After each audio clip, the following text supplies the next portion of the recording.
Hello friends, welcome to ILA classes, the school of competitive exams. ಇವತ್ತಿನ ಪ್ರಮುಖವಾದಂತಹ current affairs ಟಾಪಿಕ್ಗಳನ್ನು discuss ಮಾಡೋಣ. ನಮ್ಮ ಚಾನಲ್ಗೆ ಹೊಸದಾಗಿ ಭೇಟಿ ನೀಡುತ್ತಾ ಇದ್ದರೆ ಸಬ್ಸ್ಕ್ರೈಬ್ ಮಾಡಿ, ಬೆಲ್ ಐಕಾನನ್ನು ಕ್ಲಿಕ್ ಮಾಡಿ. ನಾವು ಈಗ ಡಿಸ್ಕಸ್ ಮಾಡ್ತಾ ಇರುವಂತಹ ಕರೆಂಟ್ ಅಫೇರ್ಸ್ ನೋಟ್ಸ್ಗಳನ್ನು ಫ್ರೀಯಾಗಿ ಡೌನ್ಲೋಡ್ ಮಾಡಿಕೊಳ್ಳಲು ನಮ್ಮ ಟೆಲಿಗ್ರಾಮ್ ಚಾನಲ್ ILA ಕ್ಲಾಸಸ್ಸನ್ನು ಸಬ್ಸ್ಕ್ರೈಬ್ ಮಾಡಿ. ILA ಕ್ಲಾಸಸ್ ಸಪ್ತಾಪುರದಲ್ಲಿ, ಧಾರವಾಡದಲ್ಲಿ ಹೊಸ ಬ್ಯಾಚ್ಗಳು ಪ್ರಾರಂಭವಾಗ್ತವೆ. ಆಫ್ಲೈನ್ ಕ್ಲಾಸಸ್ಗಳು ಮುಖ್ಯವಾಗಿ PC ಮತ್ತು PSI ಬ್ಯಾಚ್ಗಳು ಪ್ರಾರಂಭವಾಗ್ತಾ ಇದ್ದು, ಇಂಟ್ರೆಸ್ಟ್ ಇರುವಂತಹ ಅಸ್ಪಿರೆಂಟ್ಸ್ಗಳು ಗಟ್ಟು ಸ್ಕ್ವೇರ್ ಸಪ್ತಾಪುರದಲ್ಲಿರುವಂತಹ ILA ಬ್ರಾಂಚ್ಗೆ ಭೇಟಿ ನೀಡುವುದರ ಮೂಲಕ ಅಡ್ಮಿಷನ್ ಮಾಡ್ಕೋಬಹುದು. ಅಥವಾ ಈ ಕೆಳಗೆ ತಿಳಿಸಲಾದಂತಹ ಕಾಂಟ್ಯಾಕ್ಟ್ ನಂಬರನ್ನು ನೀವು ಸಂಪರ್ಕಿಸುವುದರ ಮೂಲಕ ನಿಮ್ಮ ಕ್ವೆರೀಸ್ಗಳನ್ನು ಕ್ಲಿಯರ್ ಮಾಡಿಕೊಂಡು ಅಡ್ಮಿಷನ್ ಮಾಡ್ಕೋಬಹುದು. ನಂಬರ್ 9353312470 ಅಂತ. ಇನ್ನು ಡಿಸ್ಕಷನ್ ಸ್ಟಾರ್ಟ್ ಮಾಡೋಣ. ಡಿಸ್ಕಷನ್ ಸ್ಟಾರ್ಟ್ ಮಾಡೋದಕ್ಕಿಂತ ಮುಂಚೆ ಕಳೆದ ಸೆಷನ್ನಲ್ಲಿ ಡಿಸ್ಕಸ್ ಮಾಡಲಾದಂತಹ ಕೇಳಲಾದಂತಹ ಪ್ರಶ್ನೆಯ ಸರಿಯಾದ ಉತ್ತರವನ್ನು ತಿಳಿದುಕೊಳ್ಳೋಣ. ಭಾರತೀಯ ಸಂವಿಧಾನದಲ್ಲಿ ಯಾವ ಪರಿಚ್ಛೇದದಲ್ಲಿ ಅಥವಾ ಯಾವ ಆರ್ಟಿಕಲ್ನಲ್ಲಿ ರಾಷ್ಟ್ರೀಯ ಪರಿಶಿಷ್ಟ ಜಾತಿ ಆಯೋಗ ನ್ಯಾಷನಲ್ ಶೆಡ್ಯೂಲ್ ಕಾಸ್ಟ್ ಕಮಿಷನ್ ಅನ್ನು ಮೆನ್ಷನ್ ಮಾಡಲಾಗಿದೆ, ಉಲ್ಲೇಖಿಸಲಾಗಿದೆ ಅಂತ ಪ್ರಶ್ನೆ ಇದ್ದು, ಆಪ್ಷನ್ಗಳಲ್ಲಿ ಆರ್ಟಿಕಲ್ 231, ಆರ್ಟಿಕಲ್ 331, ಆರ್ಟಿಕಲ್ 338 ಅಥವಾ ಆರ್ಟಿಕಲ್ 339 ಅಂತ ಇದೆ. ಸರಿಯಾದ ಉತ್ತರವನ್ನು ಕಮೆಂಟ್ ಬಾಕ್ಸ್ನಲ್ಲಿ ಕಮೆಂಟ್ ಮಾಡಿ ಅಂತ ಹೇಳಿದ್ದೆ. ಆನ್ಸರನ್ನು ಮಾಡಿದಂಥ ಎಲ್ಲ ಸ್ಟೂಡೆಂಟ್ಸ್ಗಳಿಗೆ ಕಂಗ್ರ್ಯಾಚುಲೇಷನ್ಸ್.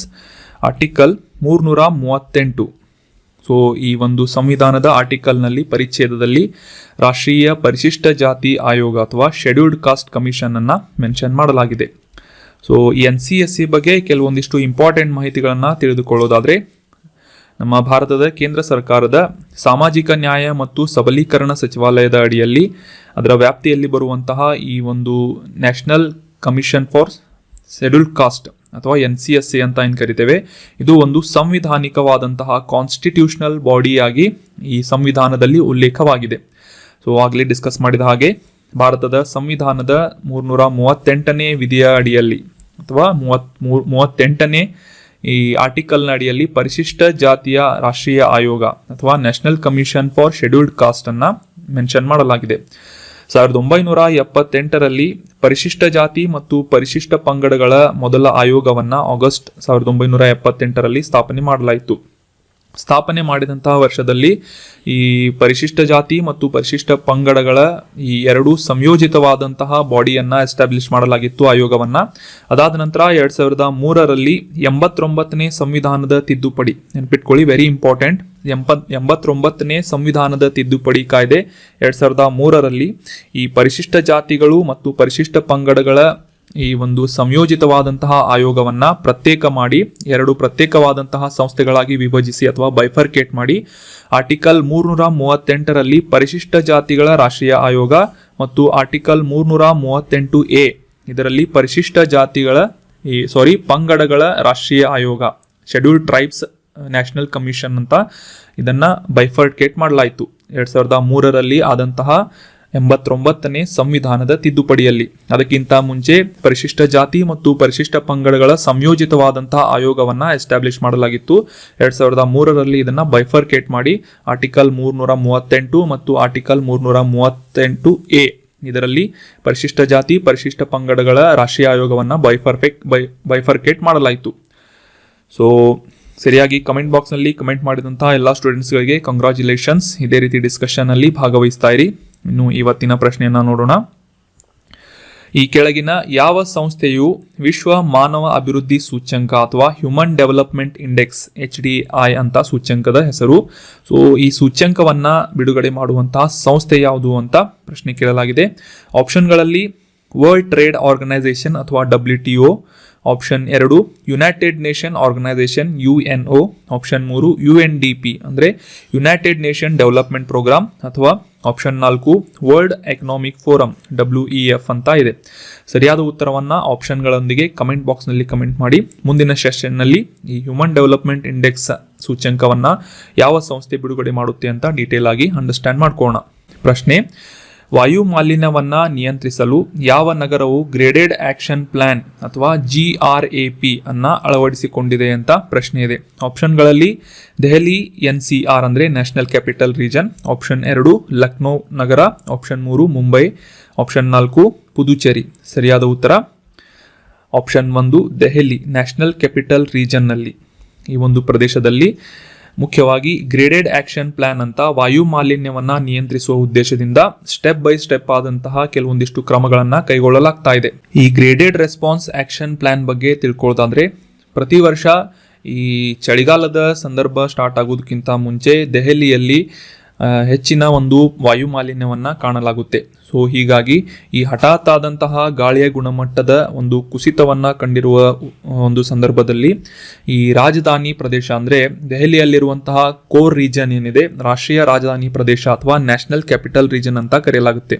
ಸೊ ಈ ಒಂದು ಪ್ರದೇಶದಲ್ಲಿ ವಾಯು ಮಾಲಿನ್ಯದ ಗಂಭೀರವಾದಂತಹ ಸವಾಲುಗಳನ್ನ ಎದುರಿಸುವ ನಿಟ್ಟಿನಲ್ಲಿ ಸಾಕಷ್ಟು ಇಂಪ್ರೂವ್ಮೆಂಟ್ಸ್ಗಳನ್ನ ಮಾಡಿಕೊಂಡು ಕೆಲವೊಂದಿಷ್ಟು ಕಾರ್ಯಸೂಚಿಗಳನ್ನ ಅಳವಡಿಸಲಾಗ್ತಾ ಇದೆ. ಅದರಲ್ಲಿ ಮುಖ್ಯವಾಗಿ ಗ್ರೇಡೆಡ್ ರೆಸ್ಪಾನ್ಸ್ ಆಕ್ಷನ್ ಪ್ಲಾನ್ ಒಂದಾಗಿದೆ.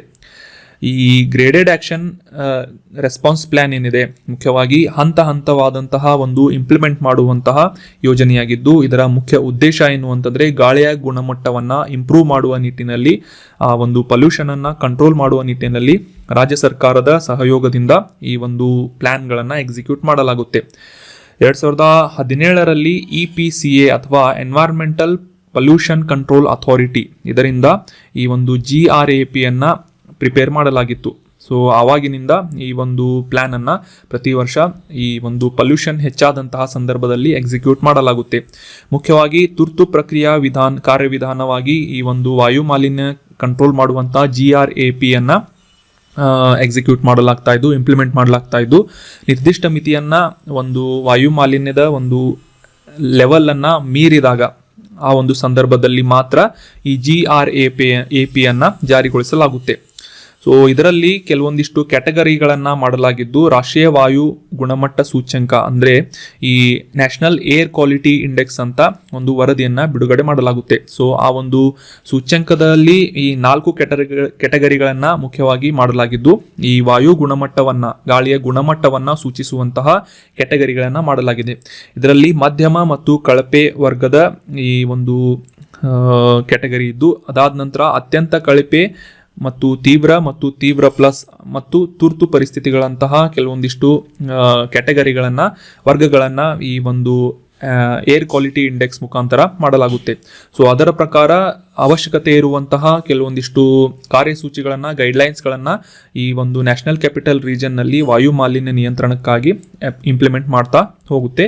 ಸೊ ಇದನ್ನ GRAP ಅಥವಾ ಗ್ರೇಡೆಡ್ ಆಕ್ಷನ್ ರೆಸ್ಪಾನ್ಸ್ ಪ್ಲಾನ್ ಅಂತ ಕರೆಯಲಾಗುತ್ತೆ. ಸೊ ಇದರಲ್ಲಿ ಮಧ್ಯಮದಿಂದ ಕಳಪೆ ವರ್ಗಕ್ಕೆ ಸೇರಿದಂತಹ ಸಂದರ್ಭದಲ್ಲಿ, ಅಂದ್ರೆ ವಾಯು ಮಾಲಿನ್ಯ ಮಧ್ಯಮದಿಂದ ಕಳಪೆ ವರ್ಗಕ್ಕೆ ಸೇರಿದಾಗ ಈ ವಾಹನಗಳಿಗೆ ನೀಡುವಂತಹ ಸರ್ಟಿಫಿಕೇಟ್ ಆದಂತಹ PUC ಅಥವಾ ಪೊಲ್ಯೂಷನ್ ಅಂಡರ್ ಕಂಟ್ರೋಲ್ ತಪಾಸಣೆಯನ್ನ ಕಂಪಲ್ಸರಿಯಾಗಿ ಕಟ್ಟುನಿಟ್ಟಾಗಿ ಜಾರಿಗೊಳಿಸಲಾಗುತ್ತೆ. ಅದೇ ರೀತಿಯಾಗಿ ಡೆಲ್ಲಿ ನ್ಯಾಷನಲ್ ಕ್ಯಾಪಿಟಲ್ ರೀಜನ್ ನಲ್ಲಿ ತ್ಯಾಜ್ಯಗಳನ್ನ ಸುಡುವಿಕೆಯನ್ನ ಸಂಪೂರ್ಣವಾಗಿ ಸ್ಟಾಪ್ ಮಾಡಲಾಗುತ್ತೆ. ಮಾಲಿನ್ಯಕಾರಕವಾದಂತಹ ಕೈಗಾರಿಕೆಗಳನ್ನ ಕೂಡ ನಿಯಂತ್ರಿಸುವಂತಹ ಕ್ರಮಗಳನ್ನ ಈ ಒಂದು ಫಸ್ಟ್ ಕ್ಯಾಟಗರಿಯ ಈ ಏರ್ ಕ್ವಾಲಿಟಿ ಇಂಡೆಕ್ಸ್ ರಿಪೋರ್ಟ್ನ ಪ್ರಕಾರ ಇಂಪ್ಲಿಮೆಂಟ್ ಮಾಡಲಾಗುತ್ತೆ. ಅದಾದ ನಂತರ ಇನ್ ಕೇಸ್ ಅತ್ಯಂತ ಕಳಪೆಯಾದಂತಹ ವಾಯು ಗುಣಮಟ್ಟ ಹೊಂದಿದ್ದರೆ ಆ ಒಂದು ಸಂದರ್ಭದಲ್ಲಿ ಡೀಸೆಲ್ ಜನರೇಟರ್ಗಳನ್ನ ಆ ಒಂದು ಪ್ರದೇಶದಲ್ಲಿ ಕಂಪ್ಲೀಟ್ ಆಗಿ ಬ್ಯಾನ್ ಮಾಡಲಾಗುತ್ತೆ. ಅಷ್ಟೇ ಅಲ್ಲದೆ ಈ ಪಾರ್ಕಿಂಗ್ ಶುಲ್ಕವನ್ನ, ವಾಹನಗಳು ನಿಲ್ಲಿಸುವಂತಹ ಪಾರ್ಕಿಂಗ್ ಶುಲ್ಕಗಳನ್ನ ಹೆಚ್ಚಿಸುವಲ್ಲಿ ಈ ಒಂದು ಕ್ರಮಗಳನ್ನ ಕೈಗೊಳ್ಳಲಾಗುತ್ತೆ. ಅದಾದ ನಂತರ ತೀವ್ರ ಪ್ಲಸ್ ವಿಭಾಗಗಳು ಅಂತಂದ್ರೆ ಅತ್ಯಂತ ಹೆಚ್ಚಾದಂತಹ ಪೊಲ್ಯೂಷನ್ ಉಂಟಾದಾಗ ಆ ಒಂದು ಸಂದರ್ಭದಲ್ಲಿ ಹಾಟ್ ಮಿಕ್ಸ್ ಪ್ಲಾಂಟ್ಗಳು, ಸ್ಟೋನ್ ಕ್ರಷರ್ಗಳನ್ನ ಮುಚ್ಚಲಾಗುತ್ತೆ. ಅಷ್ಟೇ ಅಲ್ಲದೆ ಸಾರ್ವಜನಿಕ ಸಾರಿಗೆಯನ್ನ ತೀವ್ರಗೊಳಿಸುತ್ತದೆ. ಅಂದ್ರೆ ಈ ಒಂದು ಬಸ್ಸಸ್ಗಳಿರ್ತಾವೆ, ಈ ಸ್ಟೇಟ್ ಟ್ರಾನ್ಸ್ಪೋರ್ಟ್ಗಳ ಒಂದು ಬಸ್ಸಸ್ಗಳನ್ನ ಹೆಚ್ಚಾಗಿ ಉಪಯೋಗಿಸಲಾಗುತ್ತೆ. ಸೊ ಅಷ್ಟೇ ಅಲ್ಲದೆ ದೆಹಲಿಯಲ್ಲಿ ಯಾವುದೇ ರೀತಿಯಾದಂತಹ ಹೊರ ರಾಜ್ಯಗಳಿಂದ ಬಂದಂತಹ ಟ್ರಕ್ಗಳನ್ನ ಪ್ರವೇಶಿಸುವುದನ್ನ ಬ್ಯಾನ್ ಮಾಡಲಾಗುತ್ತೆ. ಮತ್ತು ಈ ನಿರ್ಮಾಣದ ಚಟುವಟಿಕೆಗಳನ್ನ, ಅಂದ್ರೆ ಕನ್ಸ್ಟ್ರಕ್ಷನ್ಸ್ ಆಕ್ಟಿವಿಟಿಗಳನ್ನ ಕಂಪ್ಲೀಟ್ ಆಗಿ ನಿಲ್ಲಿಸಲಾಗುತ್ತೆ. ಈ ವಾಹನಗಳ ಸಂಖ್ಯೆಗಳಿಗೆ ಬೆಸ ಮತ್ತು ಸಮ ಅನ್ನುವ ಒಂದು ಯೋಜನೆಯನ್ನ ಕೂಡ ಜಾರಿಗೊಳಿಸಲಾಗುತ್ತೆ. ಅಂದ್ರೆ ಸಮ ಸಂಖ್ಯೆ ಇರುವಂತಹ ಕೆಲವೊಂದಿಷ್ಟು ವಾಹನಗಳ ನಂಬರ್ಗಳ ಇರುವಂತಹ ಗಾಡಿಗಳನ್ನ ಒಂದು ದಿನ ರೋಡ್ನಲ್ಲಿ ಅಲೌ ಮಾಡಲಾಗುತ್ತೆ. ಬೆಸ ಹೊಂದಿರುವಂತಹ ಕೆಲವೊಂದಿಷ್ಟು ಗಾಡಿಗಳನ್ನ ಮುಂದಿನ ದಿನ ಅಲೌ ಮಾಡಲಾಗುತ್ತೆ. ಇದರಿಂದ ಈ ಒಂದು ಪ್ರೈವೇಟ್ ವೆಹಿಕಲ್ಗಳು ರೋಡ್ನಲ್ಲಿ ಟ್ರಾನ್ಸ್ಪೋರ್ಟ್ ಆಗುವುದನ್ನು ಕಡಿಮೆ ಮಾಡುವಲ್ಲಿ ಸಾಕಷ್ಟು ಎಫೆಕ್ಟಿವ್ ಆಗಿ ಇದನ್ನು ಇಂಪ್ಲಿಮೆಂಟ್ ಮಾಡಲಾಗುತ್ತೆ. ಅದೇ ರೀತಿಯಲ್ಲಿ ಸಾರ್ವಜನಿಕ ಸಾರಿಗೆಯನ್ನು ಅಂದರೆ ಈ ಬಸ್ಸಸ್ಗಳ ಒಂದು ಅನುಕೂಲವನ್ನು ಹೆಚ್ಚಿಸಲಾಗುತ್ತೆ. ಸೊ ಈ ರೀತಿಯಾಗಿ ಶ್ರೇಣೀಕೃತವಾದಂತಹ ಪ್ರತಿಕ್ರಿಯೆಯ ಒಂದು ಯೋಜನೆಯನ್ನು ಗ್ರ್ಯಾಪ್ ಅಂತ ಕರೆಯಲಾಗುತ್ತೆ. ಮುಖ್ಯವಾಗಿ ಗ್ರೇಡೆಡ್ ರೆಸ್ಪಾನ್ಸ್ ಆಕ್ಷನ್ ಪ್ಲಾನ್ ಅಂತ ಈ ಒಂದು ಯೋಜನೆಯನ್ನು ಡೆಲ್ಲಿ ನ್ಯಾಷನಲ್ ಕ್ಯಾಪಿಟಲ್ ರೀಜನ್ನಲ್ಲಿ ಕೋರ್ ರೀಜನ್ನಲ್ಲಿ ಇಂಪ್ಲಿಮೆಂಟ್ ಮಾಡಲಾಗುತ್ತೆ. ಸೊ ಐ ಹೋಪ್ ಇದು ಕಂಪ್ಲೀಟ್ ಆಗಿ ಅಂಡರ್ಸ್ಟ್ಯಾಂಡ್ ಆಯಿತು ಅಂತ ಅನ್ಕೋತೀನಿ. ಇದರ ಮುಖ್ಯವಾದಂತಹ ಒಂದು ಆಧಾರ ಏನು ಅಂತಂದರೆ ಈ ಡೆಲ್ಲಿ ಕ್ಯಾಪಿಟಲ್ ರೀಜನ್ನಲ್ಲಿ ಏರ್ ಕ್ವಾಲಿಟಿ ಇಂಡೆಕ್ಸ್ ಅನ್ನುವ ಒಂದು ಸೂಚ್ಯಂಕವನ್ನು ರೆಫರ್ ಮಾಡಿ ಈ ಎಲ್ಲ ಸ್ಟೆಪ್ಗಳನ್ನು ಇಂಪ್ಲಿಮೆಂಟ್ ಮಾಡಲಾಗುತ್ತದೆ. ಮುಂದಿನ ಪ್ರಶ್ನೆಯನ್ನು ನೋಡೋಣ. State ease of doing business ಈ ಒಂದು ವರದಿಯನ್ನು ರಿಪೋರ್ಟನ್ನು ಯಾವ ಸಂಸ್ಥೆಯಿಂದ ಬಿಡುಗಡೆ ಮಾಡಲಾಗುತ್ತೆ ಪ್ರಕಟಿಸಲಾಗುತ್ತದೆ ಅಂತ ಪ್ರಶ್ನೆ ಇದ್ದು, ಆಪ್ಷನ್ಗಳಲ್ಲಿ ಆಪ್ಷನ್ 1 ನೀತಿ Aayog, option 2 AIIMS, option 3 DPIIT, option 4 IIT Kanpur ಅಂತ ಇದೆ. ಸರಿಯಾದ ಉತ್ತರ department of promotion of industries and internal trade ಈ ಒಂದು ಇಲಾಖೆಯಿಂದ state ease of doing business ಅನ್ನು ಈ ಒಂದು ವರದಿಯನ್ನು ಬಿಡುಗಡೆ ಮಾಡಲಾಗುತ್ತೆ. ಮುಖ್ಯವಾಗಿ ಈ ರಾಜ್ಯಗಳಲ್ಲಿ ವ್ಯಾಪಾರಕ್ಕೆ ಮತ್ತು ಈ ಉದ್ಯಮಗಳಿಗೆ ಸಾಕಷ್ಟು ಅನುಕೂಲ ಮಾಡಿಕೊಡುವಂತಹ ರಾಜ್ಯಗಳನ್ನು ಗುರುತಿಸಿ ಅವುಗಳಿಗೆ ರ್ಯಾಂಕಿಂಗ್ಗಳನ್ನು ಈ ಸ್ಟೇಟ್ ಈಸ್ ಆಫ್ ಡೂಯಿಂಗ್ ಬಿಸ್ನೆಸ್ನಲ್ಲಿ ಪಟ್ಟಿ ಮಾಡಲಾಗುತ್ತೆ. ಸೊ ರೀಸೆಂಟಾಗಿ ಈ ಈಸ್ ಆಫ್ ಡೂಯಿಂಗ್ಗೆ ಸಂಬಂಧಿಸಿದಂತಹ ಒಂದು ಕಾರ್ಯಾಗಾರವನ್ನು ನಡೆಸಲಾಗಿತ್ತು, department of promotion of internal and industry trade ಅಂತ. ಸೊ ಇದರ ಫುಲ್ ಫಾರ್ಮ್ ಆಗಿದ್ದು ಉದ್ಯಮ ಮತ್ತು ಆಂತರಿಕ ವ್ಯಾಪಾರಗಳ ಉತ್ತೇಜನ ಇಲಾಖೆ ಅಂತ ಇದನ್ನ ಕನ್ನಡದಲ್ಲಿ ನಾವು ಅರ್ಥ ಮಾಡ್ಕೊಳ್ಬಹುದಾಗಿದೆ. ಸೊ ನವದೆಹಲಿಯಲ್ಲಿ ಈಸ್ ಆಫ್ ಡೂಯಿಂಗ್ ಬಿಸ್ನೆಸ್ನ ರಾಷ್ಟ್ರೀಯ ಕಾರ್ಯಾಗಾರವನ್ನು ನಡೆಸಲಾಗಿತ್ತು. ಇದೇ ಒಂದು ಸಂದರ್ಭದಲ್ಲಿ ಭಾರತದ ನೀತಿ ಆಯೋಗದ ಚೀಫ್ ಎಕ್ಸಿಕ್ಯೂಟಿವ್ ಆಫೀಸರ್ ಆದಂತಹ ಶ್ರೀ ಪರಮೇಶ್ವರನ್ ಅಯ್ಯರ್ ಅವರು, ಇದು ಕೂಡ ವೆರಿ ಇಂಪಾರ್ಟೆಂಟ್ ಆಗುತ್ತೆ ಎಕ್ಸಾಮಿನೇಷನ್ ಪಾಯಿಂಟ್ ಆಫ್ ವ್ಯೂ. ಸದ್ಯದ ನೀತಿ ಆಯೋಗದ CEO ಯಾರಾಗಿದ್ದಾರೆ ಅಂತಂದರೆ ಶ್ರೀ ಪರಮೇಶ್ವರನ್ ಅಯ್ಯರ್ ಅಂತ. ಇದಕ್ಕಿಂತ ಮುಂಚೆ ಅಮಿತಾಬ್ ಕಾಂತ್ ಅವರಿದ್ರು. ಅದಾದ ನಂತರ ಅವರ ಒಂದು ಕಾರ್ಯಾವಧಿಯ ನಂತರ ಶ್ರೀ ಪರಮೇಶ್ವರನ್ ಅಯ್ಯರ್ ಅವರನ್ನು ಚೀಫ್ ಎಕ್ಸಿಕ್ಯೂಟಿವ್ ಆಫೀಸರ್ ಆಗಿ ನೀತಿ ಆಯೋಗ ಆಯ್ಕೆ ಮಾಡಿದೆ. ಸೊ ಈ ಒಂದು ಸಂದರ್ಭದಲ್ಲಿ ಮುಖ್ಯ ಭಾಷಣವನ್ನು ಮಾಡಿದಂತಹ ಶ್ರೀ ಪರಮೇಶ್ವರನ್ ಅಯ್ಯರ್ ಅವರು ಅಂತಾರಾಷ್ಟ್ರೀಯ ಸೂಚ್ಯಂಕದಲ್ಲಿ ಮುಖ್ಯವಾಗಿ ಈಸ್ ಆಫ್ ಡೂಯಿಂಗ್ ಬಿಸ್ನೆಸ್ ಅನ್ನುವ ಒಂದು ಸೂಚ್ಯಂಕದಲ್ಲಿ ಈ ಒಂದು ಭಾರತದ ಶ್ರೇಯಾಂಕದ ಮಹತ್ವವನ್ನು ಒತ್ತಿ ಹೇಳಿದ್ದಾರೆ. ಸೊ ಹೀಗಾಗಿ ಈಸ್ ಆಫ್ ಡೂಯಿಂಗ್ ಬಿಸ್ನೆಸ್ ಬಗ್ಗೆ, ಅದರಲ್ಲೂ ಮುಖ್ಯವಾಗಿ ಸ್ಟೇಟ್ ಈಸ್ ಆಫ್ ಡೂಯಿಂಗ್ ಬಿಸ್ನೆಸ್ನ ಒಂದು ರಿಪೋರ್ಟ್ ಬಗ್ಗೆ ಕೆಲವೊಂದಿಷ್ಟು ಇಂಪಾರ್ಟೆಂಟ್ ಮಾಹಿತಿಗಳನ್ನು ತಿಳಿದುಕೊಳ್ಳೋಣ. ಭಾರತದಲ್ಲಿರುವಂತಹ ಎಲ್ಲ ರಾಜ್ಯ ಮತ್ತು ಕೇಂದ್ರಾಡಳಿತ ಪ್ರದೇಶಗಳಲ್ಲಿ ಈ ಒಂದು ಈಸ್ ಆಫ್ ಡೂಯಿಂಗ್ ಬಿಸ್ನೆಸ್ ಸರ್ವೆಯನ್ನು ಮಾಡಲಾಗುತ್ತೆ. ಯಾರಿಂದ ಅಂತಂದರೆ department of promotion of industries and internal trade DPIIT ಅಂತ. ಇದರ ಅರ್ಥವನ್ನು ನಾವು ಆಲ್ರೆಡಿ ಡಿಸ್ಕಸ್ ಮಾಡಿದ್ವಿ.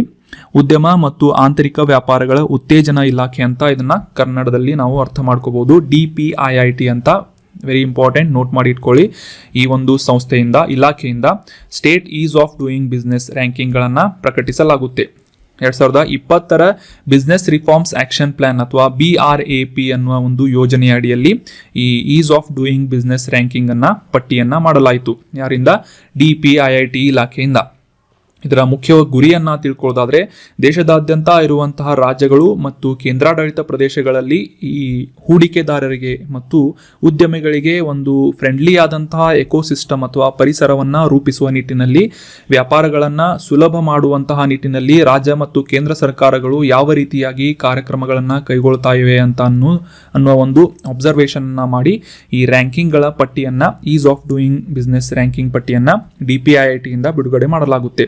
ಇದರಲ್ಲಿ ಮುಖ್ಯವಾಗಿ 4 ಕ್ಯಾಟಗರಿಗಳನ್ನು ಮಾಡಲಾಗಿದ್ದು, ಟಾಪ್ ಅಚೀವರ್ಸ್ ಅಂತ, ಅಸ್ಪೈರರ್ಸ್ ಅಂತ ಮತ್ತು ಎಮರ್ಜಿಂಗ್ ಬಿಸ್ನೆಸ್ ಎಕೋಸಿಸ್ಟಮ್ ಅಂತ, ಈ ರೀತಿಯಾದಂತಹ 4 ಕ್ಯಾಟಗರಿಗಳನ್ನು state ease of doing business ರ್ಯಾಂಕಿಂಗ್ಗಳಲ್ಲಿ ನೀಡಲಾಗುತ್ತೆ. ಇನ್ನು ರೀಸೆಂಟ್ ಆಗಿ ಬಿಡುಗಡೆಯಾದಂತಹ ಈ 2022 ಸ್ಟೇಟ್ ಈಸ್ ಆಫ್ ಡೂಯಿಂಗ್ ಬಿಸ್ನೆಸ್ನಲ್ಲಿ ಟಾಪ್ ಅಚೀವರ್ಸ್ಗಳು ಒಂದು ಕ್ಯಾಟಗರಿಯಲ್ಲಿ ಬರುವಂತಹ ರಾಜ್ಯಗಳು ಮತ್ತು ಕೇಂದ್ರಾಡಳಿತ ಪ್ರದೇಶಗಳನ್ನು ನೋಡೋದಾದರೆ, ಟಾಪ್ ಅಚೀವರ್ಸ್ ಕ್ಯಾಟಗರಿಯಲ್ಲಿ ಆಂಧ್ರ ಪ್ರದೇಶ ರಾಜ್ಯ, ಗುಜರಾತ್, ತೆಲಂಗಾಣ, ಹರಿಯಾಣ, ಕರ್ನಾಟಕ, ಪಂಜಾಬ್ ಮತ್ತು ತಮಿಳುನಾಡು ರಾಜ್ಯಗಳಿದ್ರೆ, ಈ ಅಚೀವರ್ಸ್ ಅನ್ನುವ ಕ್ಯಾಟಗರಿಯಲ್ಲಿ ಹಿಮಾಚಲ್ ಪ್ರದೇಶ್, ಮಧ್ಯಪ್ರದೇಶ್, ಮಹಾರಾಷ್ಟ್ರ, ಒಡಿಶಾ, ಉತ್ತರಾಖಂಡ್, ಉತ್ತರ ಪ್ರದೇಶ್ ಆಗಿವೆ.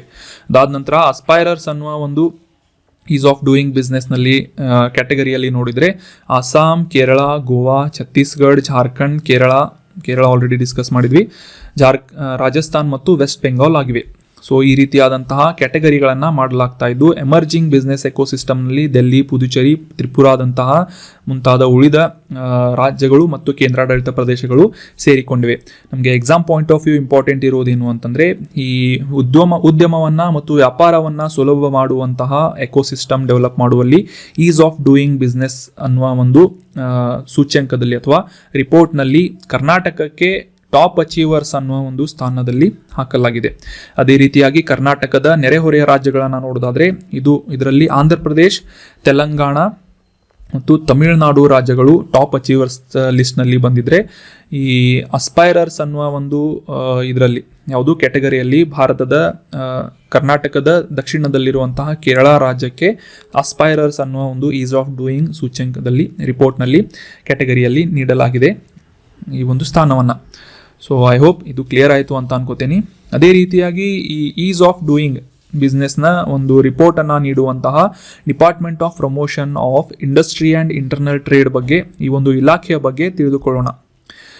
ಇದು ಮುಖ್ಯವಾಗಿ ಈ ಇಂಡಸ್ಟ್ರಿ ಪಾಲಿಸಿ ಅಥವಾ ಈ ಕೈಗಾರಿಕಾ ನೀತಿಗಳನ್ನು ಮತ್ತು ಉದ್ಯಮದ ನೀತಿಗಳನ್ನು ಕೇಂದ್ರ ಸರ್ಕಾರದ ಮಟ್ಟದಲ್ಲಿ ನಿರ್ಧರಿಸುವಂತಹ ಪ್ರಮುಖ ಜವಾಬ್ದಾರಿಯನ್ನು ಹೊಂದಿದಂತಹ ಇಲಾಖೆಯಾಗಿದೆ DPIIT. ಇದನ್ನು 1995ರಲ್ಲಿ ಸ್ಥಾಪನೆ ಮಾಡಲಾಗಿತ್ತು. ಅದಾದ ನಂತರ ಇದನ್ನು ರೀಕಾನ್ಸ್ಟ್ರಕ್ಟ್ ಮಾಡಲಾಗುತ್ತೆ 2000ನೇ ಇಸ್ವಿಯಲ್ಲಿ. ಸೊ ಸದ್ಯಕ್ಕೆ ಈ ಒಂದು ಸಂಸ್ಥೆಯಿಂದ DPIITಯಿಂದ state ease of doing business ಅನ್ನುವ ಒಂದು ರಿಪೋರ್ಟನ್ನು ಜಾರಿಗೊಳಿಸ್ತಾ ಇದೆ. ಸೊ ಅದರಲ್ಲಿ 4 ಕ್ಯಾಟಗರಿಗಳಿದ್ದು, ಟಾಪ್ ಅಚೀವರ್ಸ್, ಅಸ್ಪೈರರ್ಸ್ ಮತ್ತು ಎಮರ್ಜಿಂಗ್ ಬಿಸ್ನೆಸ್ ಎಕೋಸಿಸ್ಟಮ್ಸ್ ಅಂತ ಈ 4 ವಿಭಾಗಗಳನ್ನು ಮಾಡಲಾಗಿದೆ. ಸೊ ಅದೇ ರೀತಿಯಾಗಿ ಈ ಸ್ಟೇಟ್ ಗೌರ್ಮೆಂಟ್ಗಳು ಮತ್ತು ಯೂನಿಯನ್ ಟೆರಿಟರೀಸ್ಗಳು ಅಂತಂದರೆ ರಾಜ್ಯ ಸರ್ಕಾರಗಳು ಮತ್ತು ಕೇಂದ್ರಾಡಳಿತ ಪ್ರದೇಶಗಳಲ್ಲಿರುವಂತಹ ಈ ಕೈಗಾರಿಕೆಗಳಿಗೆ ಮತ್ತು ಉದ್ಯಮಗಳಿಗೆ ಸಂಬಂಧಿಸಿದಂತಹ ರೆಗ್ಯುಲೇಟರಿ ಎನ್ವೈರನ್ಮೆಂಟನ್ನು ಅಂದರೆ ನಿಯಂತ್ರಕವನ್ನು ಮಾಡುವುದು ಈ ಒಂದು DPIITಯ ಮುಖ್ಯ ಕೆಲಸವಾಗಿದೆ. ಸೊ ವೆರಿ ಇಂಪಾರ್ಟೆಂಟ್, ಸ್ಕ್ರೀನ್ಶಾಟ್ ಮಾಡಿಕೊಂಡು ಇಟ್ಕೊಳ್ಳಿ ಅಥವಾ ನೋಟ್ಸ್ ಮಾಡಿ ಇಟ್ಕೊಳ್ಳಿ. ಈಸ್ ಆಫ್ ಡೂಯಿಂಗ್ ಬಿಸ್ನೆಸ್ಸನ್ನು ರಾಷ್ಟ್ರ ಮಟ್ಟದ ಒಂದು ರಿಪೋರ್ಟನ್ನು DPIITಯಿಂದ ರಿಲೀಸ್ ಮಾಡಲಾಗುತ್ತೆ. ಈ ರಾಷ್ಟ್ರ ಮಟ್ಟದ ಈಸ್ ಆಫ್ ಡೂಯಿಂಗ್ ಬಿಸ್ನೆಸ್ ಬಗ್ಗೆ ನಾವು ಡಿಸ್ಕಸ್ ಮಾಡಿದ್ವಿ. ಅದೇ ರೀತಿಯಾಗಿ ಅಂತಾರಾಷ್ಟ್ರೀಯ ಮಟ್ಟದಲ್ಲಿ ಈ ವ್ಯಾಪಾರ ಸುಲಭ ಮಾಡುವಂತಹ ಶ್ರೇಯಾಂಕ ಈಸ್ ಆಫ್ ಡೂಯಿಂಗ್ ಬಿಸ್ನೆಸ್ ಅನ್ನ ಅಂತಾರಾಷ್ಟ್ರೀಯ ಮಟ್ಟದಲ್ಲಿ ರಿಪೋರ್ಟ್ ಬಿಡುಗಡೆ ಮಾಡುವಂತಹ ಸಂಸ್ಥೆ ಯಾವುದು ಅಂತಂದ್ರೆ ವಿಶ್ವ ಬ್ಯಾಂಕ್ ಆಗಿದೆ. ಈ ವರ್ಲ್ಡ್ ಬ್ಯಾಂಕ್ನಿಂದ ಪ್ರತಿ ವರ್ಷ ಈಸ್ ಆಫ್ ಡೂಯಿಂಗ್ ಬಿಸ್ನೆಸ್ ಅನ್ನುವ ಒಂದು ರ್ಯಾಂಕ್ಗಳ ಪಟ್ಟಿಯನ್ನು ಅಂತಾರಾಷ್ಟ್ರೀಯ ಮಟ್ಟದಲ್ಲಿ ಬಿಡುಗಡೆ ಮಾಡಲಾಗುತ್ತೆ. ಇದರಲ್ಲಿ ರೀಸೆಂಟ್ ಆಗಿ ರಿಲೀಸ್ ಮಾಡಲಾದಂತಹ 2022ರ ಆವೃತ್ತಿಯ ರಿಪೋರ್ಟ್ನಲ್ಲಿ ಭಾರತಕ್ಕೆ 63ನೇ ಸ್ಥಾನ ದೊರಕಿದೆ. 191 ರಾಷ್ಟ್ರಗಳಲ್ಲಿ ಮಾಡಿದಂತಹ ಸರ್ವೆಗಳ ಪ್ರಕಾರ ಈ ಒಂದು ವ್ಯಾಪಾರ ಮತ್ತು ಉದ್ಯಮವನ್ನು ಸುಲಭಗೊಳಿಸುವಂತಹ ನಿಟ್ಟಿನಲ್ಲಿ ಭಾರತ ಸರ್ಕಾರದಿಂದ ಕೈಗೊಂಡಂತಹ ಈ ಕೆಲಸಗಳನ್ನು ಅಥವಾ ಕಾರ್ಯಕ್ರಮಗಳ ಮುಖಾಂತರ ಈ ಒಂದು ಈಸ್ ಆಫ್ ಡೂಯಿಂಗ್ ಬಿಸ್ನೆಸ್ ರಿಪೋರ್ಟ್ನಲ್ಲಿ ವಿಶ್ವ ಬ್ಯಾಂಕ್ ಬಿಡುಗಡೆ ಮಾಡುವಂತಹ ರಿಪೋರ್ಟ್ನಲ್ಲಿ ಸಾಕಷ್ಟು ರೀತಿಯಾದಂತಹ ಅಭಿವೃದ್ಧಿಯನ್ನು ಭಾರತ ಕಾಣ್ತಾ ಇದ್ದು 2022ರಲ್ಲಿ 63ನೇ ಸ್ಥಾನವನ್ನು ಪಡೆದಿದೆ. ಈ ಒಂದು ವರದಿಯನ್ನು ಅಂತಾರಾಷ್ಟ್ರೀಯ ಮಟ್ಟದಲ್ಲಿ ವರ್ಲ್ಡ್ ಬ್ಯಾಂಕ್ನಿಂದ 2003ರಿಂದ ಪರಿಚಯ ಮಾಡಲಾಯಿತು. ನೆನ್ಪಿಟ್ಕೊಳ್ಳಿ, 2003ರಿಂದ ಈ ಈಸ್ ಆಫ್ ಡೂಯಿಂಗ್ ಬಿಸ್ನೆಸ್ ಅನ್ನ ಅಂತಾರಾಷ್ಟ್ರೀಯ ಮಟ್ಟದಲ್ಲಿ ವಿಶ್ವ ಬ್ಯಾಂಕ್ನಿಂದ ರಿಲೀಸ್ ಮಾಡಲಾಗ್ತಾ ಇದೆ. ಮುಂದಿನ ಪ್ರಶ್ನೆಯನ್ನ ನೋಡೋಣ. ಚಂದ್ರಯಾನ್ 2 ಆರ್ಬಿಟರ್ ಮಿಷನ್ ಮ್ಯಾಪಿಂಗ್ನ ಮೂಲಕ ಚಂದ್ರನ ಮೇಲ್ಮೈಯಲ್ಲಿ ಮೂನ್ನ ಸರ್ಫೇಸ್ ಮೇಲೆ ಹೇರಳವಾಗಿ ಕಂಡು ಬಂದಂತಹ ಅಂಶ ಯಾವುದು, ಯಾವ ಒಂದು ಎಲಿಮೆಂಟ್ ಅನ್ನ ಕಾಣಲಾಗ್ತಾ ಇದೆ ಅಂತ ಪ್ರಶ್ನೆ ಇದೆ. ಆಪ್ಷನ್ಗಳಲ್ಲಿ ಕ್ಯಾಲ್ಸಿಯಂ, ಸೋಡಿಯಂ, ಕಬ್ಬಿಣ ಅಥವಾ ಪೊಟ್ಯಾಷಿಯಂ ಅಂತ ಇದೆ. ಸರಿಯಾದ ಉತ್ತರ ಆಪ್ಷನ್ 2 ಸೋಡಿಯಂ ಅನ್ನ ಈ ಚಂದ್ರಯಾನ್ 2 ಆರ್ಬಿಟರ್ ಮಿಷನ್ ಮೂಲಕ ಮ್ಯಾಪಿಂಗ್ ಮಾಡುವುದರ ಮೂಲಕ ಚಂದ್ರನ ಮೇಲ್ಮೈ ಮೇಲೆ ಹೆಚ್ಚಾಗಿ ಕಂಡು ಬಂದಂತಹ ಅಂಶವಾಗಿದೆ ಅಂತ ಈ ಸೋಡಿಯಂ ಅನ್ನ ಗುರುತಿಸಲಾಗಿದೆ. ರೀಸೆಂಟ್ ಆಗಿ ಇಸ್ರೋದಿಂದ ಉಡಾಯಿಸಲಾದಂತಹ ಚಂದ್ರಯಾನ್ 2 ಆರ್ಬಿಟರ್ ಎಕ್ಸ್ರೇ ಸ್ಪೆಕ್ಟ್ರೋಮೀಟರ್ ಅಥವಾ ಕ್ಲಾಸ್ ಅನ್ನುವ ಒಂದು ಉಪಕರಣದ ಮೂಲಕ ಮೊದಲ ಬಾರಿಗೆ ಚಂದ್ರನ ಮೇಲ್ಮೈ ಮೇಲೆ ಸಾಕಷ್ಟು ರೀತಿಯಾದಂತಹ ಹೇರಳವಾದಂತಹ ಸೋಡಿಯಂ ಪ್ರಮಾಣವನ್ನು ಮ್ಯಾಪಿಂಗ್ ಮಾಡಲಾಗಿದೆ ಅಂತ ಇಸ್ರೋದಿಂದ ರಿಪೋರ್ಟ್ ಮಾಡಲಾಗಿದೆ. ಇದಕ್ಕಿಂತ ಮುಂಚೆ ಚಂದ್ರಯಾನ್ 1 ಈ ಎಕ್ಸ್ರೇ ಫ್ಲೋರೋಸೆನ್ಸ್ ಸ್ಪೆಕ್ಟ್ರೋಮೀಟರ್ C1XS ಅಂತ ಈ ಎಕ್ಸ್ರೇಗಳ ಮುಖಾಂತರ ಈ ಒಂದು ಚಂದ್ರನ ಮೇಲ್ಮೈಯನ್ನ ಪರೀಕ್ಷೆ ಮಾಡಲಾಗಿತ್ತು. ಸೊ ಆ ಒಂದು ಸಂದರ್ಭದಲ್ಲಿ ಸೋಡಿಯಂ ಪ್ರಮಾಣವನ್ನ ಮ್ಯಾಪಿಂಗ್ ಮಾಡುವ ಸಾಧ್ಯತೆಗಳನ್ನ ಈ ಒಂದು ಚಂದ್ರಯಾನ್ 1ನೇ ಮಿಷನ್ ನಲ್ಲಿ ಸಾಧಿಸಲಾಗಿತ್ತು. ಸೊ ಅದಾದ ನಂತರ ಈಗ ಮ್ಯಾಪಿಂಗ್ ಕಂಪ್ಲೀಟ್ ಮಾಡಲಾಗಿದ್ದು ಈ ಚಂದ್ರನ ಮೇಲ್ಮೈ ಮೇಲೆ ಸೋಡಿಯಂ ಹೆಚ್ಚಾದಂತಹ ಪ್ರಮಾಣವನ್ನ ಕಂಡುಹಿಡಿಯಲಾಗಿದೆ. ಸೊ ಈ ಒಂದು ಚಂದ್ರನ ಮೇಲೆ ಸೋಡಿಯಂ ಇರುವಂತಹ ಒಂದು ಮ್ಯಾಪಿಂಗ್ ಅನ್ನ ಈ ರಾಷ್ಟ್ರೀಯ ಬಾಹ್ಯಾಕಾಶ ಸಂಶೋಧನಾ ಸಂಸ್ಥೆಯಾದಂತಹ ಇಸ್ರೋದಿಂದ ಉಡಾಯಿಸಲಾದಂತಹ ಉಪಕರಣವಾದಂತಹ ಕ್ಲಾಸ್ ಅಂತ ಅಂದ್ರೆ Chandrayaan 2 large areas soft X-ray spectrometer ಅನ್ನುವ ಒಂದು ಉಪಕರಣವನ್ನ ಬಳಸಿಕೊಂಡು ರೀಸೆಂಟ್ ಆಗಿ ಈ ದಿ ಆಸ್ಟ್ರೋಫಿಸಿಕಲ್ ಜರ್ನಲ್ ಲೆಟರ್ಸ್ ಅನ್ನುವ ಒಂದು ಪೇಪರ್ ನಲ್ಲಿ ಪಬ್ಲಿಷ್ ಮಾಡಲಾದ ಹಾಗೆ ಚಂದ್ರನ ಮೇಲ್ಮೈ ಮೇಲೆ ಸೋಡಿಯಂ ಇರುವುದನ್ನ ಮ್ಯಾಪಿಂಗ್ ಮಾಡಲಾಗಿದೆ ಅಂತ ಈ ಒಂದು ರಿಪೋರ್ಟ್ ನಲ್ಲಿ ಅಥವಾ ಈ ಪೇಪರ್ ನಲ್ಲಿ ಪಬ್ಲಿಷ್ ಮಾಡಲಾಗಿದೆ.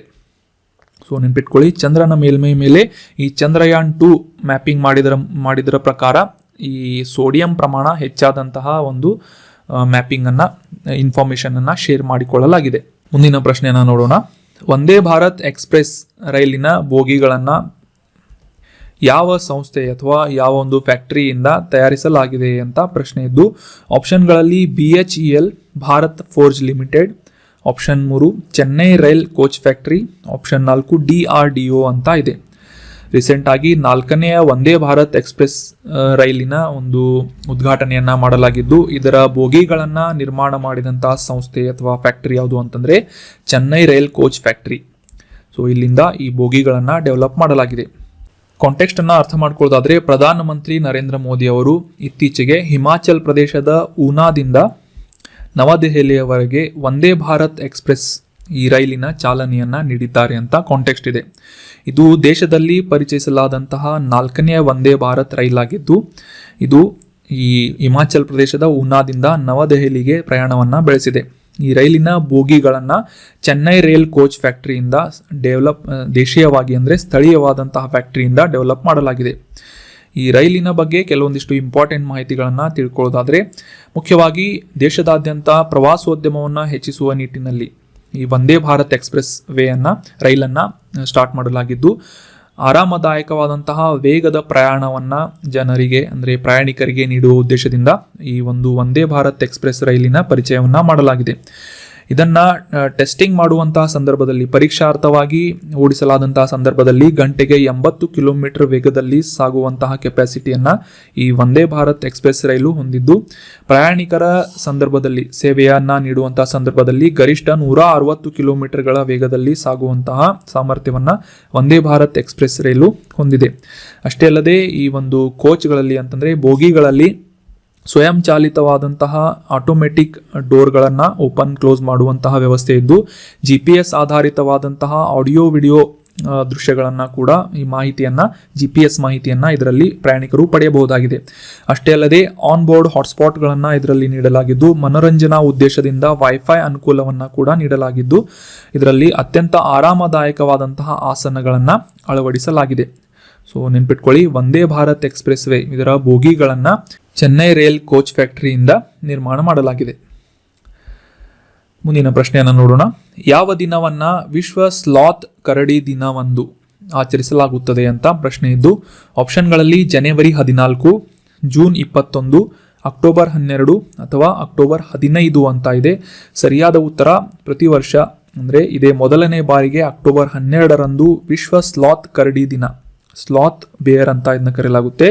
ಸೊ ಇಂಟರ್ನ್ಯಾಷನಲ್ ಲೆವೆಲ್ನಲ್ಲಿ ಈ ಸ್ಲಾತ್ ಕರಡಿಯ ದಿನಾಚರಣೆಯನ್ನು ಆಚರಿಸಬೇಕು ಅಂತ ನಿರ್ಧಾರ ಮಾಡಲಾಗಿದೆ ಅಕ್ಟೋಬರ್ 12ರಂದು. ಸೊ ಈ ಸ್ಲಾತ್ ಕರಡಿಯ ಬಗ್ಗೆ ಕೆಲವೊಂದಿಷ್ಟು ಇಂಪಾರ್ಟೆಂಟ್ ಮಾಹಿತಿಗಳನ್ನ ತಿಳಿದುಕೊಳ್ಳೋಣ. ಕಾಂಟೆಕ್ಸ್ಟ್ ಅನ್ನ ಅರ್ಥ ಮಾಡ್ಕೊಳ್ಳೋದಾದ್ರೆ ಇದೇ ಮೊದಲನೇ ಬಾರಿಗೆ ಅಕ್ಟೋಬರ್ 12ರಂದು ವಿಶ್ವ ಸ್ಲಾತ್ ಕರಡಿ ದಿನವನ್ನ ಆಚರಿಸುವುದಾಗಿ ನಿರ್ಧಾರ ಮಾಡಲಾಗಿದೆ. ನಾವೆಲ್ಲ ನೋಡಿರುವಂತಹ ಈ ಕರಡಿಗಳನ್ನ ಪ್ರೈವೇಟ್ ಓನರ್ಸ್ಗಳಿಂದ ಅಂತಂದ್ರೆ ಕಾಡಿನಲ್ಲಿ ಹಿಡಿದುಕೊಂಡು ಬಂದು ಅದರಿಂದ ಈ ಒಂದು ಶೋಷಣೆಯನ್ನ ಮಾಡಿ ಸಾಕಷ್ಟು ರೀತಿಯಾಗಿ ಅವುಗಳ ಒಂದು ಸಂಖ್ಯೆ ಕಡಿಮೆಯಾಗುವುದಕ್ಕೆ ಪರಿಣಾಮವನ್ನ ಬೀರ್ತಿರುವಂತಹ ಸಂದರ್ಭದಲ್ಲಿ ಈ ಸ್ಲಾತ್ ಕರಡಿಗಳು, ಈ ಇಮೇಜ್ ನಲ್ಲಿ ಕಾಣ್ತಾ ಇರುವಂತಹ ಸ್ಲಾಟ್ ಕರಡಿ ಅಂತ ಇವನ್ನ ಕರೀತಾರೆ. ಸೊ ಇವುಗಳ ಸಂರಕ್ಷಣೆಯ ಬಗ್ಗೆ ಜನರಲ್ಲಿ ಜಾಗೃತಿಯನ್ನ ಮೂಡಿಸುವಂತಹ ಗುರಿಯನ್ನ ಇಟ್ಕೊಂಡು ಅಕ್ಟೋಬರ್ 12ರಂದು ಪ್ರತಿ ವರ್ಷ ವಿಶ್ವ ಸ್ಲಾತ್ ಕರಡಿ ದಿನವನ್ನಾಗಿ ಆಚರಿಸುವುದಾಗಿ ನಿರ್ಧಾರ ಮಾಡಲಾಗಿದೆ. ಇದೇ ವರ್ಷ ಮೊದಲ ಬಾರಿಗೆ ಈ ವಿಶ್ವ ಸ್ಲಾತ್ ಬೇರ್ ಡೇ ಅನ್ನು ಆಚರಿಸಲಾಗಿದೆ. ಈ ಸ್ಲಾತ್ ಕರಡಿಯ ಬಗ್ಗೆ ಇಂಪಾರ್ಟೆಂಟ್ ಮಾಹಿತಿಗಳನ್ನು ತಿಳಿದುಕೊಳ್ಳೋಣ. Exam point of view important ಇರುವಂಥ ಮಾಹಿತಿಗಳು. ಸೊ ಭಾರತದಲ್ಲಿ ಸುಮಾರು 90% ಈ ಸ್ಲಾತ್ ಬೇರ್ಗಳನ್ನು ಕಾಣಲಾಗಿದ್ದು, ಭಾರತ ಅಷ್ಟೇ ಅಲ್ಲದೆ ನೇಪಾಳ ಮತ್ತು ಶ್ರೀಲಂಕಾದಲ್ಲೂ ಕೂಡ ಸಣ್ಣ ಪ್ರಮಾಣದ ಈ ಸ್ಲಾತ್ ಕರಡಿಯನ್ನು ಕಾಣಲಾಗುತ್ತೆ. ಈ ಇಮೇಜ್ನಲ್ಲಿ ನೋಡಿರುವಂತಹ ಕರಡಿಯನ್ನು ನೀವೆಲ್ಲ ನೋಡಿರ್ತೀರಿ ಅಂತ ಅನ್ಕೋತೀನಿ. ಇದನ್ನು ಸ್ಲಾತ್ ಬೇರ್ ಅಂತ ಕರೆಯಲಾಗುತ್ತೆ. ಸೊ ಸೈಂಟಿಫಿಕ್ ನೇಮನ್ನು ತಿಳ್ಕೊಳ್ಳೋದಾದ್ರೆ ಮೆಲುರ್ಸಸ್ ಉರ್ಸಿನಸ್ ಅಂತ ಇದನ್ನು ಕರೆಯಲಾಗುತ್ತೆ. ಸೊ ಇದು IUCN ಕೆಂಪು ಪಟ್ಟಿಯಲ್ಲಿ ಇದರ ಒಂದು ಸಂರಕ್ಷಣೆಯ ಒಂದು ಸ್ಟೇಟಸ್ ಅನ್ನು ನೋಡೋದಾದ್ರೆ ಇದನ್ನ ದುರ್ಬಲ ಅಥವಾ ವಲ್ನರೇಬಲ್ ಅನ್ನುವ ಕ್ಯಾಟಗರಿಯಲ್ಲಿ ಆ್ಯಡ್ ಮಾಡಿ ಇದರ ಸಂರಕ್ಷಣೆಯನ್ನ ಮಾಡಲಾಗ್ತಾ ಇದೆ.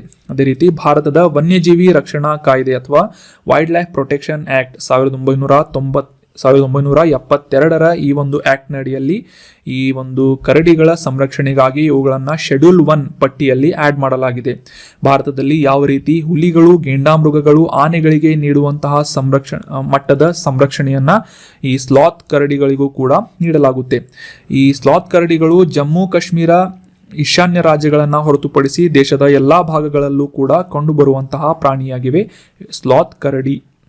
ಸೊ ಈ ವಿಶ್ವ ಸ್ಲಾತ್ ಕರಡಿ ದಿನವನ್ನು ಮೊದಲ ಬಾರಿಗೆ ಅಕ್ಟೋಬರ್ 12ರಂದು ಆಚರಿಸಲಾಯಿತು. ಸೊ ಇದರ ಡೀಟೇಲ್ಗಳನ್ನು ಕೂಡ ನಾವು ಇನ್ನು ಅಂಡರ್ಸ್ಟ್ಯಾಂಡ್ ಮಾಡ್ಕೊಂಡ್ವಿ. So that was about today's articles. ಈಗ ಮತ್ತೊಮ್ಮೆ ಎಲ್ಲ ಆರ್ಟಿಕಲ್ಗಳನ್ನು ರಿವೈಸ್ ಮಾಡಿಬಿಡೋಣ, ಇಂಪಾರ್ಟೆಂಟ್ ಮಾಹಿತಿಗಳನ್ನು ರಿವೈಸ್ ಮಾಡೋಣ. ದೇಶದಲ್ಲಿ ಗ್ರೇಡೆಡ್ ರೆಸ್ಪಾನ್ಸ್ ಆಕ್ಷನ್ ಪ್ಲಾನ್, ಮುಖ್ಯವಾಗಿ ಗಾಳಿಯ ಒಂದು ಗುಣಮಟ್ಟವನ್ನು ಸುಧಾರಿಸುವ ನಿಟ್ಟಿನಲ್ಲಿ ಜಾರಿಗೊಳಿಸ್ತಾ ಇರುವಂತಹ ಈ ಒಂದು ಯೋಜನೆಯನ್ನು ದೆಹಲಿಯಲ್ಲಿ ಇಂಪ್ಲಿಮೆಂಟ್ ಮಾಡಲಾಗ್ತಾ ಇದೆ. ರಾಷ್ಟ್ರೀಯ ರಾಜಧಾನಿ ಪ್ರದೇಶ, ಮುಖ್ಯವಾಗಿ ಕೋರ್ ಏರಿಯಾ ಆದಂತಹ ನ್ಯಾಷನಲ್ ಕ್ಯಾಪಿಟಲ್ ರೀಜನ್ನಲ್ಲಿ ದೆಹಲಿಯಲ್ಲಿ ಇದನ್ನು ಇಂಪ್ಲಿಮೆಂಟ್ ಮಾಡಲಾಗ್ತಾ ಇದೆ. ಇದರ ಉದ್ದೇಶ ಪೊಲ್ಯೂಷನ್ ಅನ್ನು ಕಂಟ್ರೋಲ್ ಮಾಡಿ ಗಾಳಿಯ ಗುಣಮಟ್ಟವನ್ನು ಇಂಪ್ರೂವ್ ಮಾಡುವುದು. ಮುಂದಿನ ಆರ್ಟಿಕಲ್ನಲ್ಲಿ ಈಸ್ ಆಫ್ ಡೂಯಿಂಗ್ ಬಿಸ್ನೆಸ್ ಬಗ್ಗೆ ನಾವು ಡೀಟೇಲ್ ಆಗಿ ಅಂಡರ್ಸ್ಟ್ಯಾಂಡ್ ಮಾಡ್ಕೊಂಡ್ವಿ. ದೇಶ ಮಟ್ಟದ ಅಂದರೆ ರಾಷ್ಟ್ರ ಮಟ್ಟದ ಈ ಈಸ್ ಆಫ್ ಡೂಯಿಂಗ್ ಬಿಸ್ನೆಸ್ ರಿಪೋರ್ಟನ್ನು DPIIT ಅನ್ನುವ ಇಲಾಖೆಯಿಂದ ಬಿಡುಗಡೆ ಮಾಡಲಾಗುತ್ತೆ. ಸೊ ಅದರ ಬಗ್ಗೆ ಕೂಡ ಡೀಟೇಲ್ ಆಗಿ ಡಿಸ್ಕಸ್ ಮಾಡಿದ್ವಿ. ಇನ್ನು ಅಂತಾರಾಷ್ಟ್ರೀಯ ಮಟ್ಟದಲ್ಲಿ ಈಸ್ ಆಫ್ ಡೂಯಿಂಗ್ ಬಿಸ್ನೆಸ್ ಅನ್ನ ಈ ಒಂದು ಪಟ್ಟಿಯನ್ನು ವಿಶ್ವ ಬ್ಯಾಂಕ್ನಿಂದ ರಿಲೀಸ್ ಮಾಡಲಾಗಿದ್ದು 2022ರಲ್ಲಿ 63ನೇ ರ್ಯಾಂಕ್ ಅನ್ನು ಭಾರತ ಪಡೆದುಕೊಂಡಿದೆ ಅಂತ ನಾವು ತಿಳ್ಕೊಂಡ್ವಿ. ಅದಾದ ನಂತರ ಚಂದ್ರನ ಮೇಲ್ಮೈ ಮೇಲೆ ಇಸ್ರೋದಿಂದ ಉಡಾವಣೆ ಮಾಡಲಾದಂತಹ ಚಂದ್ರಯಾನ್ 2 ಆರ್ಬಿಟರ್ ಎಕ್ಸ್ರೇ ಸ್ಪೆಕ್ಟ್ರೋಮೀಟರ್ ಮೂಲಕ ಈ ಚಂದ್ರನ ಮೇಲ್ಮೈ ಮೇಲೆ ಸೋಡಿಯಂ ಪ್ರಮಾಣ ಹೆಚ್ಚಾಗಿರುವುದನ್ನು ಮ್ಯಾಪಿಂಗ್ ಮಾಡಲಾಗಿದೆ ಅಂತ ನಾವು ಅಂಡರ್ಸ್ಟ್ಯಾಂಡ್ ಮಾಡ್ಕೊಂಡ್ವಿ. 4ನೇ ಒಂದು ಆವೃತ್ತಿಯ ಈ ವಂದೇ ಭಾರತ್ ರೈಲನ್ನು ಬಿಡುಗಡೆ ಚಾಲನೆ ಮಾಡಲಾಗಿದ್ದು ಹಿಮಾಚಲ್ ಪ್ರದೇಶದ ಊನಾದಿಂದ ನವದೆಹಲಿಗೆ ಈ ವಂದೇ ಭಾರತ್ ಎಕ್ಸ್ಪ್ರೆಸ್ ಈ ಒಂದು ರೈಲಿನ ಚಾಲನೆಯನ್ನು ಮಾಡಲಾಗಿದೆ. ಇದರ ಬೋಗಿಗಳನ್ನು ಡೆವಲಪ್ ಮಾಡಿದ್ದು ದೇಶೀಯವಾದಂತಹ ಕಂಪನಿಯಾದಂತಹ ಚೆನ್ನೈ ರೈಲ್ ಕೋಚ್ ಫ್ಯಾಕ್ಟರಿ ಆಗಿದೆ. ಮುಂದಿನ ಆರ್ಟಿಕಲ್ನಲ್ಲಿ ನಾವು ವಿಶ್ವ ಸ್ಲಾತ್ ಕರಡಿ ದಿನಾಚರಣೆಯನ್ನು ಅಕ್ಟೋಬರ್ 12ರಂದು ಆಚರಿಸಲಾಗುತ್ತೆ ಮತ್ತು ಇದರ ಕೆಲವೊಂದಿಷ್ಟು ಇಂಪಾರ್ಟೆಂಟ್ ಮಾಹಿತಿಗಳನ್ನು ಕೂಡ ಡಿಸ್ಕಸ್ ಮಾಡಿದ್ವಿ. So that was all about today's discussion friends. ಈಗ ಡಿಸ್ಕಸ್ ಮಾಡಲಾದಂತಹ ಕರೆಂಟ್ ಅಫೇರ್ಸ್ ನೋಟ್ಸ್ಗಳನ್ನು ಫ್ರೀಯಾಗಿ ಡೌನ್ಲೋಡ್ ಮಾಡಿಕೊಳ್ಳಲು ನಮ್ಮ ಟೆಲಿಗ್ರಾಮ್ ಚಾನಲ್ ILA ಕ್ಲಾಸಸ್ಸನ್ನು ಸಬ್ಸ್ಕ್ರೈಬ್ ಮಾಡ್ಬೋದು. ಅದೇ ರೀತಿಯಾಗಿ ಈ ಒಂದು ಮಂತ್ಲಿ ಕಂಪೈಲೇಷನ್ ಅಂದರೆ ಕರೆಂಟ್ ಅಫೇರ್ಸ್ಗಳ ಎಲ್ಲ ನೋಟ್ಸ್ಗಳನ್ನು, ಈ ಸೆಪ್ಟೆಂಬರ್ ತಿಂಗಳ ಎಲ್ಲ ನೋಟ್ಸ್ಗಳನ್ನು ಕೂಡ ಈ ಒಂದು ಟೆಲಿಗ್ರಾಮ್ ಚಾನಲ್ನಿಂದ ನೀವು ಡೌನ್ಲೋಡ್ ಮಾಡ್ಕೋಬೋದು. ಈ ಇಮೇಜನ್ನು ಕ್ಲಿಕ್ ಮಾಡುವುದರ ಮೂಲಕ ಲಾಸ್ಟ್ ಸೆಷನ್ನಲ್ಲಿ ಡಿಸ್ಕಸ್ ಮಾಡಲಾದಂತಹ ಆರ್ಟಿಕಲ್ಸ್ಗಳ ವಿಡಿಯೋವನ್ನು ನೋಡ್ಬೋದು. Thank you so much for joining the discussion. ಈ ಕಂಟೆಂಟನ್ನು ಎಲ್ಲ ನಿಮ್ಮ ಫ್ರೆಂಡ್ಸ್ ಜೊತೆ ಶೇರ್ ಮಾಡಿ ಅಂತ ಹೇಳ್ತಾ ಹ್ಯಾವ್ ಅ ನೈಸ್ ಡೇ.